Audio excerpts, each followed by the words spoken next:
Al-Fatihah.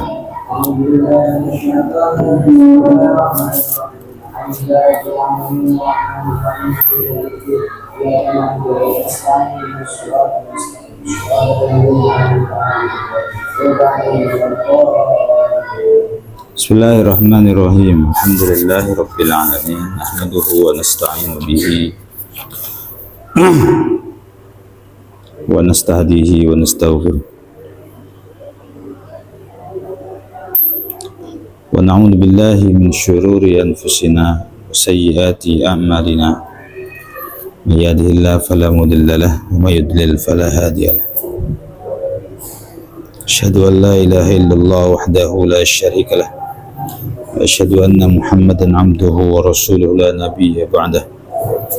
Allahumma salli wa sallim wa barik ala sayyidina wa maulana Muhammadin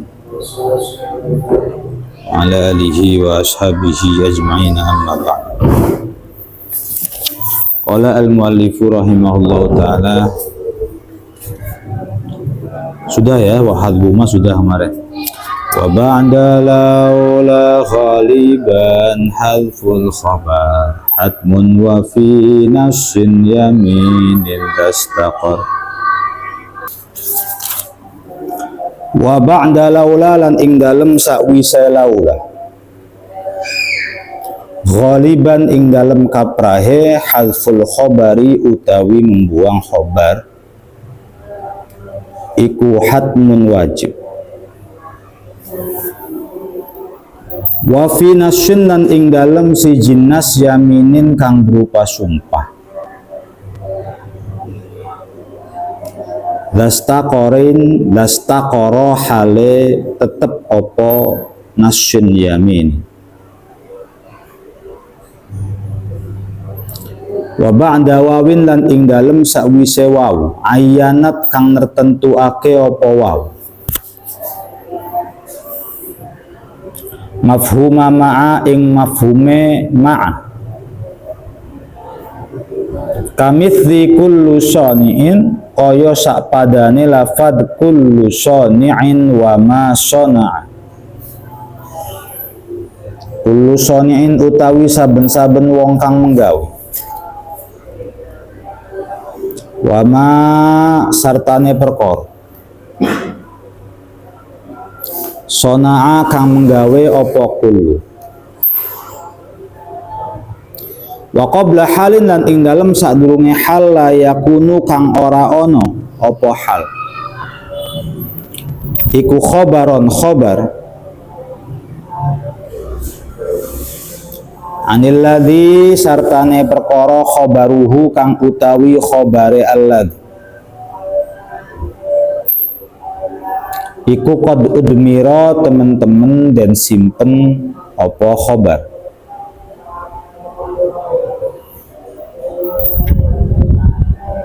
Kador bayil abdu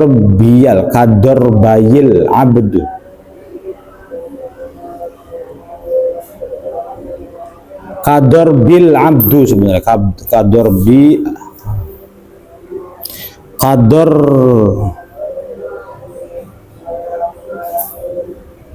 kador bi kaya utawi pukulane ingsun.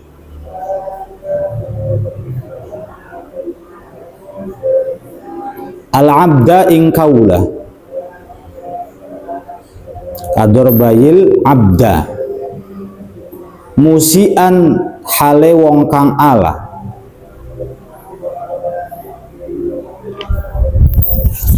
wa atamma tabnini lan luwi sempurnane penjelasane ingsun al-haqqa ing perkara kang bener manuton hale den gantungake ilhi kami kelawan piro-piro penjelasan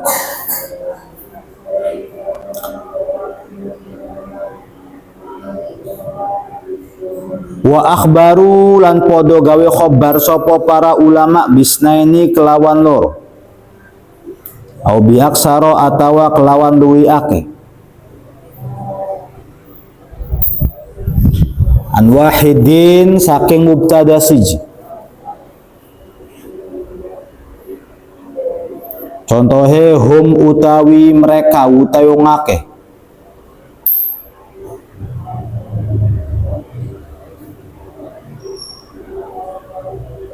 Iku sarotun wong-wong kang begja.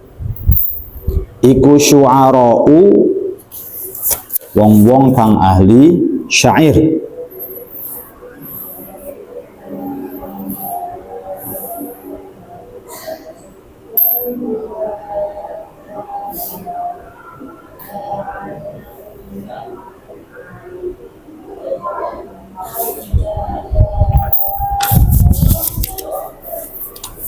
Sekarang kita membahas tentang kondisi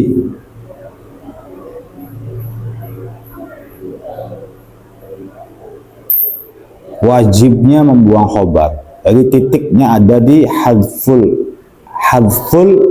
khobar hatmun. Kedengaran nggak suaranya?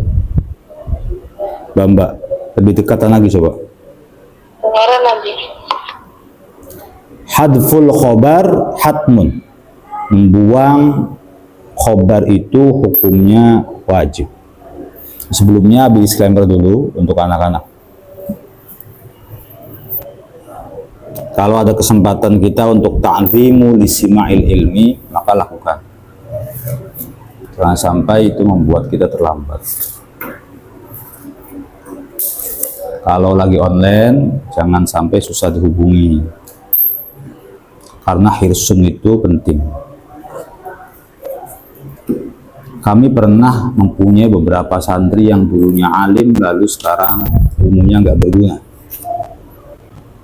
Karena emang ada beberapa adab-adab yang tidak dia kerjakan. Untuk sekelas ulia, Abi harap kamu perbanyak belajar adab. Biar belajarnya bener, ngabdinya bener.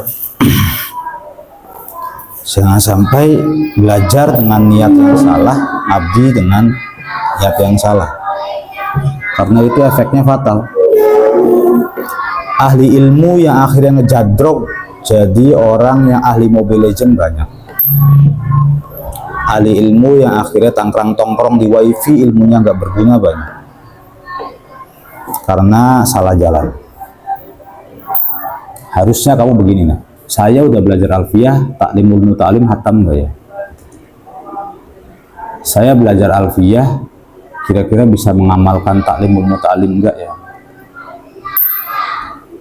Begitu ya, harusnya begitu. Kalau memangnya tidak, maka bagi Abi lebih baik seluruh hidupmu dihabiskan untuk belajar akhlak. Lagi-lagi nih, aset kami itu adalah di pondok anak-anak berakhlak, bukan anak-anak berilmu. Kalau ada orang berilmu bagus, tapi kalau ada orang berilmu tapi akhlaknya kurang, adabnya kurang, kayak priben ya, 6 tahun, 7 tahun di pondok tuh kayak hilang semua. Entah itu pendaftaran, entah bayar bulanan, entah itu apa tuh kayak nestapa. Buang, sia-sia. Karena ilmu kaitan erat dengan adab. Dulu kami ketika mondok itu ketika khutbah Jumat ya, khutbah Jumat khususnya, ketika sang khotib sedang berbicara, maka pasti kami yang ada di pojok kanan itu nengok-nengok begini untuk melihat khotib, karena saking pentingnya hal tersebut. Jadi tidak pasrah begitu saja. Sampai nggak tega pengen wiridan nggak tega. Itu untuk khotib nikah, untuk khutbah Jumat. Kalau untuk pengajian yang kita nggak dengar sih nggak masalah. Tapi kalau untuk khutbah yang kita dengar, sebab nanti berefek hubbul alim, hubbul ilmi, wa hubbu wa ja'alallahu auladahu bi hubbil ilm. Cinta alim, cinta mendengarkannya, dan cinta ilmu itu pun akan berpengaruh pada diri sendiri. Kalau kamu yakin dengan ucapan para ulama, alhamdulillah. Kalau tidak yakin pun tidak apa-apa. cara jalan di depan guru, cara salaman, cara dia, kan kebaca ini anak, kebaca. Abi tidak menyatakan di mata batin juga, tapi kebaca. Kamu nanti akan punya murid kebaca. Mas Akmal nanti punya banyak murid boxer. Nanti bisa nebak mana yang niat, mana yang tidak, mana yang sungguh-sungguh, mana yang tidak, mana yang baik sama saya, mana yang kurang ajar sama saya. Itu tuh dirasakan sekali sama guru. Paham nggak gitu? Sok aja terusin. Nanti ada anak murid-murid yang betul-betul dia tahu terima kasih kepada gurunya. Mas Akmal, ini uangnya, makasih. Uang apa ini? Datang lagi nanya, Mas Akmal gimana sih cara dia paham? Di dalam hati Akmal nih, ini orang sungguh-sungguh banget. Ya kan? Ada orang yang acuh tak acuh. Kalau belajar dia belakang terus, nyamper nggak pernah, datang nggak pernah, mengucapkan terima kasih nggak pernah, kalau salah minta maaf nggak pernah. Kamu pun sebagai guru ngerasain, ini orang kok begini banget ya. Diajarin bener-bener, pinter mah pinter, silat jurusan, tapi kok kayak. Tapi jangan heran, itu tuh pasti ada. Jadi jangan kaget ya, jangan kaget. Tapi rumusnya gini nih, rumusnya kita menjadi muazzim, menjadi orang yang musta'nis. Musta'nis itu orang yang loyal, musta'nis.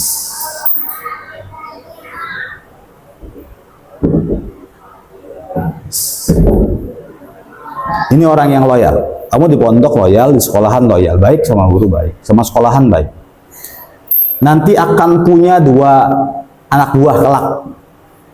Ketika kamu jadi pemimpin, ketika kamu jadi sadah. Kamu di sekolah tuh baik banget sama guru tuh baik banget. Guru sendiri disamperin gitu loh maksudnya. Guru yang lamun.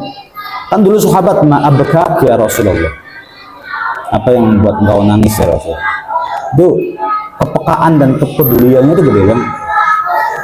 Hari geluar kita bodo amat begitu. Ya karena indera pemikiran kita belum nyampe.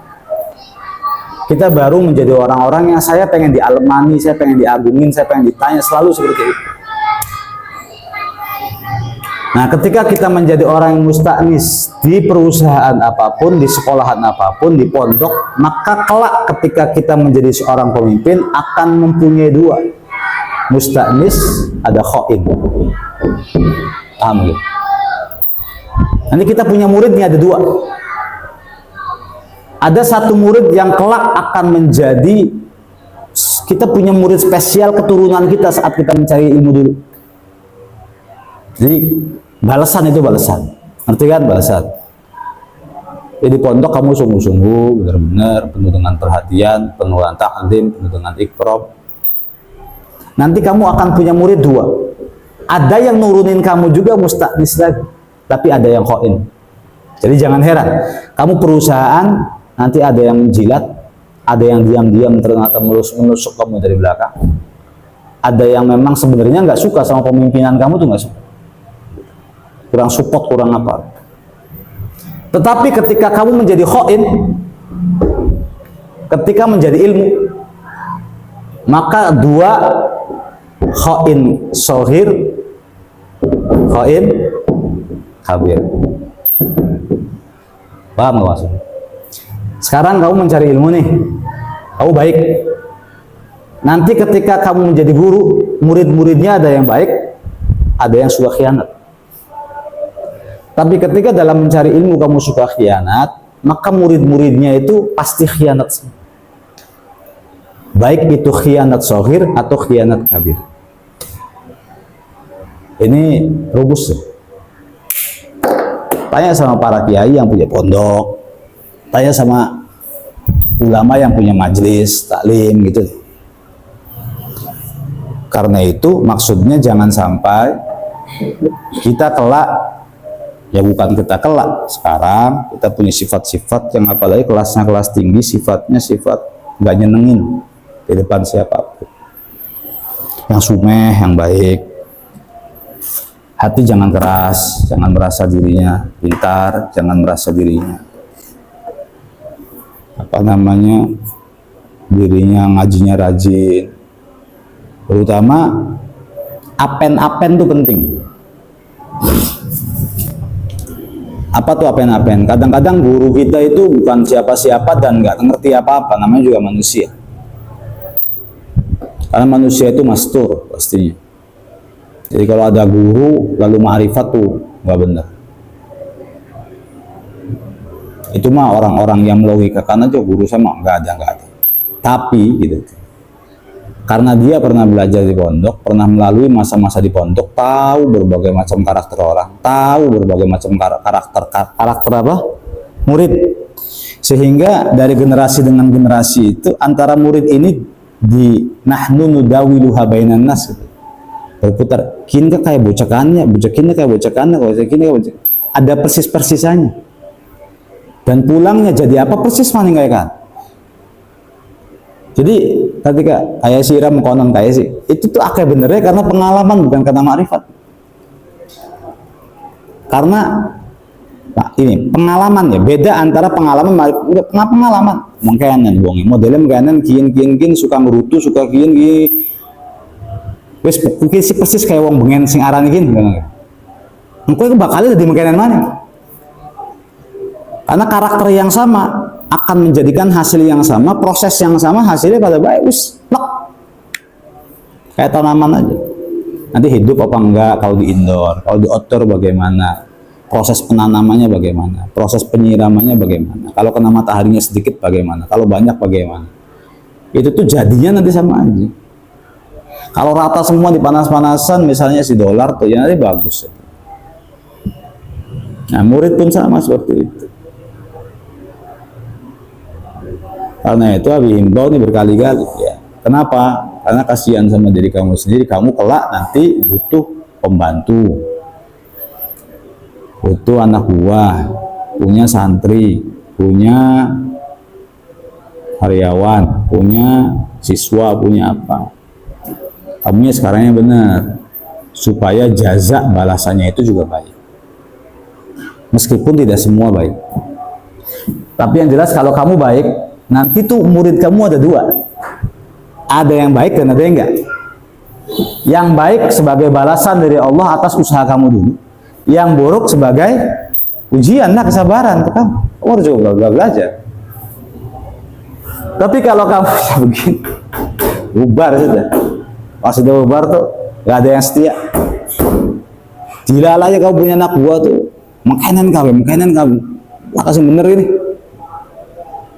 Lah kasih bener ini. Lah kasih ngerti, lah kasih paham gitu.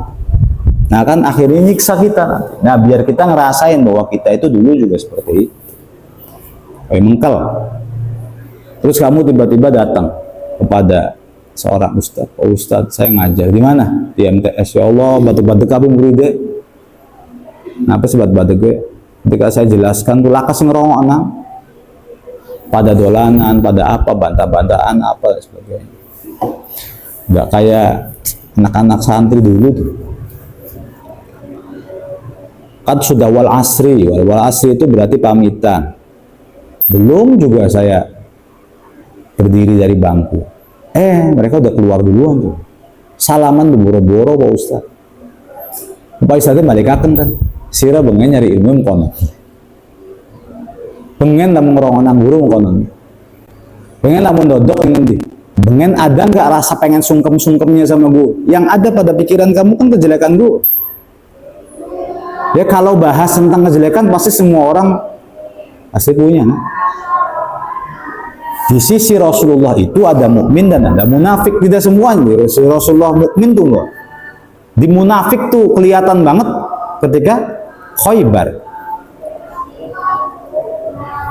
Ketika Khandaq, apalagi Khaybar. Ya. Ketika Khandaq tuh kelihatan bainal mukmin wal munafik. Mana di antara yang memang loyal kepada Nabi, mana di antara sahabat yang memang sebenarnya nyinyir sama Rasulullah. Jadi jangan kamu kira semua sahabat yang hidup dengan Rasulullah itu mukmin semua. Ada beberapa sahabat emang nyinyir, sukanya nyinyir. Kalau Rasulullah aja seperti itu, berarti kemungkinan kita juga pasti ada. Tinggal mental dan latihan kita bagaimana. Bisa apa tidak? Itu yang paling sempurna, apalagi Imam Syafi'i, apalagi Imam Malik. Laisal jaza illal jaza. Tidak ada balasan kecuali kita akan mendapatkan balasan itu sendiri.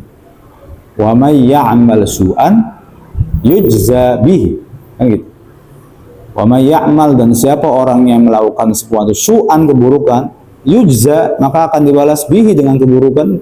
Kita bukan ngomongin karma, bukan. Ini ngomongin biar Allah, biar kamu sadar kamu pernah melakukan hal tersebut, nyakitin orang gitu. Kalau misalnya suatu ketika murid-murid kamu nyinyirin kamu, bisa jadi memang kamu suka nyinyirin guru kamu tuh. Yang ada di kelopak mata kamu itu adalah keburukan. Sehingga pikiran kamu menjadi buruk, hatinya jadi buruk. Karena pikiran buruk, hati buruk, kamu juga terlihat buruk. Sehingga tidak menutup kemungkinan bahwa murid-murid juga akan melihat kamu tuh dari sisi buruk. Maka Abi bangga, Muin bangga, Akhir bangga, tapi kalau ada waktu dilihat lagi taklimnya,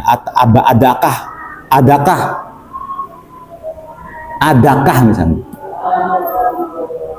adab-adab saya di pondok dalam mencari ilmu itu ternyata banyak menyimpang.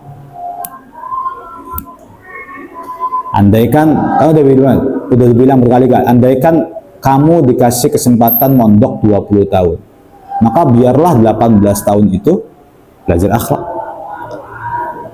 Lalu 2 tahun aja fikih apa? Bagi Abi kamu udah kebanyakan nahwu sorob. Tapi kalau lihat adabnya kok minim pisan ya. Akhlaknya minim pisan. Kadang-kadang melas tapi lamun diwarai kok nyewot. Lamun diwarai kok diterima gitu loh. Ya ada murid-murid yang baru diterima kok tersinggung, menjauh dengan sendirinya, nggak pernah nyamper lagi, nggak pernah minta nasihat. Ada tipe-tipe orang seperti ini ada kan? Ada orang ditegur, terus-terusan datang, ini orang bagus.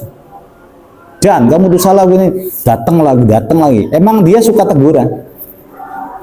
Jadi ketika ditegur tuh datang. Tapi ada tipe orang yang ketika ditegur sekali nggak pernah mau datang lagi. Tipe orang yang merasa tertampar biasanya begitu. Bukan orang yang merasa nasihat. Jadi ngerasanya kan diserang. Iya kita salah, perbaiki. Gue salah, perbaiki mana? Salah, perbaiki mana? Salah terus sampai emang kita menjadi orang yang baik, mendekati sempurna, enggak. Kan kita nggak begitu tipenya. Kita tuh sebenarnya belajar adabnya kurang. Belajar adabnya itu kurang. Kalau pandangan Nabi sepertinya anak-anak kelas ibtidah sama kita yang sudah ngaji alfiyah itu lebih banyak adab mereka kayaknya. Lebih-lebih prakteknya nih. Tapi bukan di matolib aja, di semua pondok. Kalau udah jadi anak lama tuh adabnya memang kurang. Pertama, beberapa faktor ya. Pertama, dia merasa sudah mengetahui banyak hal. Kedua, dia merasa sudah pintar. Ketiga, dia merasa apa yang dilakukan guru adalah apa juga yang dilakukan oleh saya. Ketika dia sudah terbuka tabirnya bahwa setiap orang ya susah kalau begitu pemikiran. Akhirnya cara dia berjalan, cara dia beraktivitas, cara dia berjamaah, cara dia ngaji pun tidak seperti anak baru yang nurut. Jadi lebih kepada disantai-santaiin, digampang. Ini kan mempengaruhi. Nah. Ini mempengaruhi banget, mempengaruhi psikologi akhlak kita nih. Lah kader nggak diapa-apain lah, kader lah.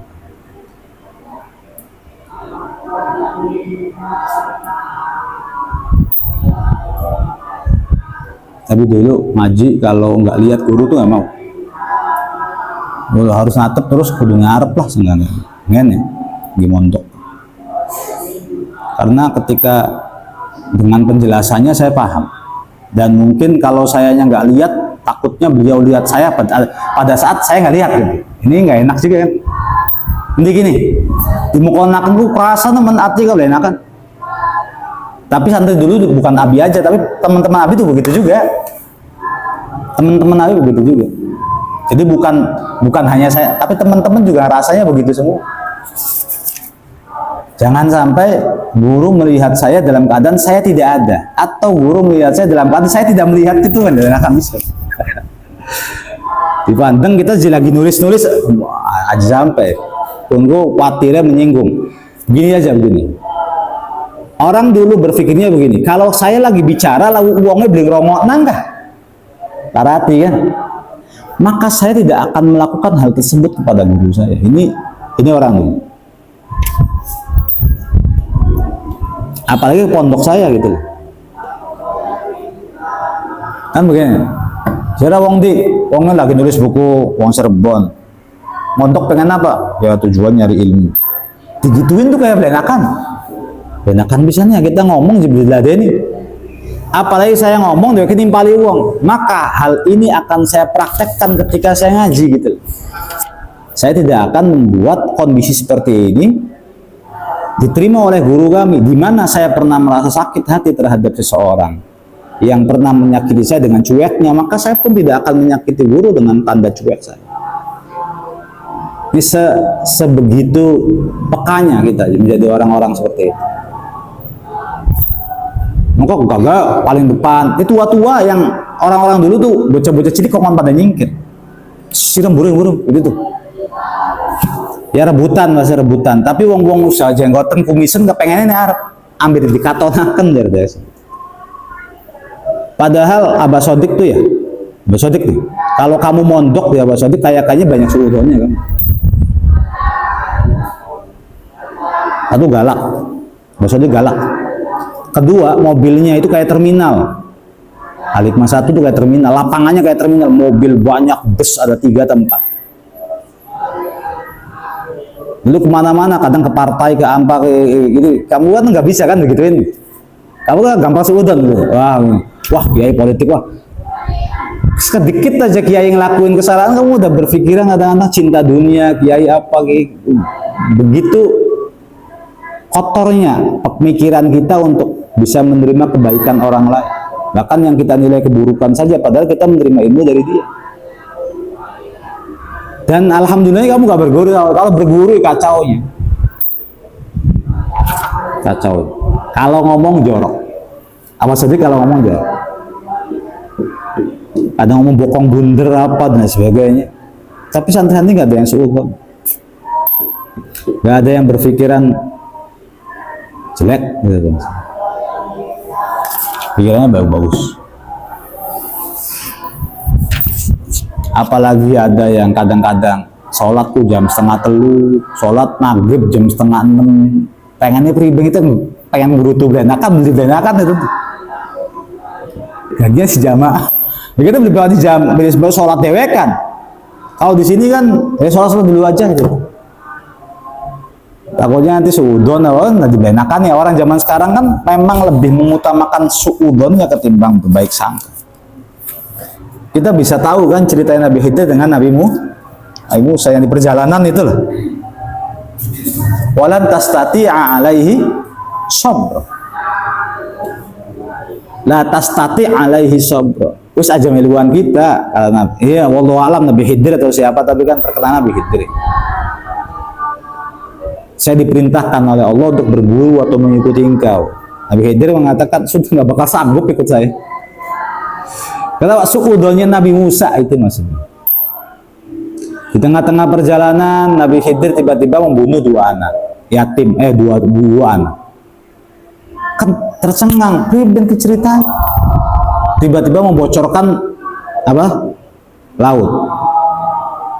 Segala mana Nabi Musa kelakuannya guru kita sih. Tiba-tiba apalagi itu merobohkan tembok.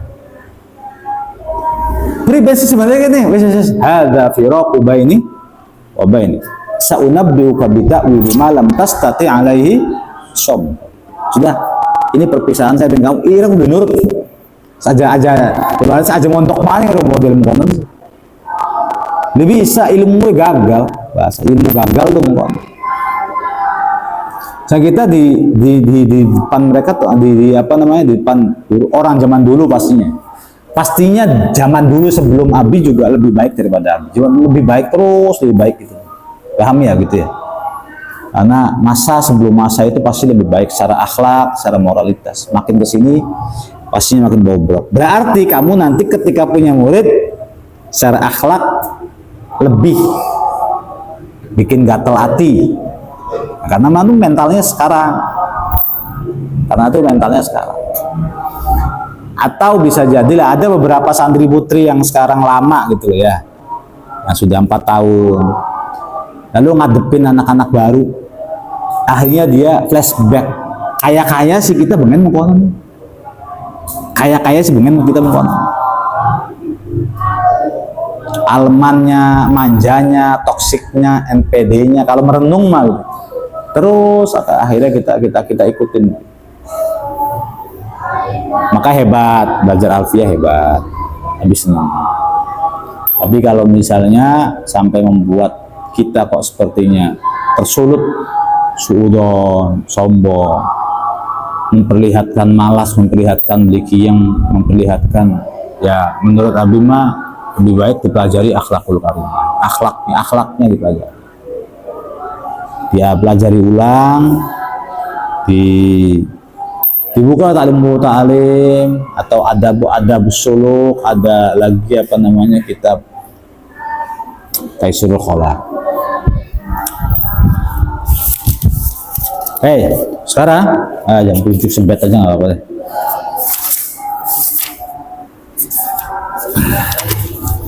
Wa ba'da laula ghaliban khatbul khabar.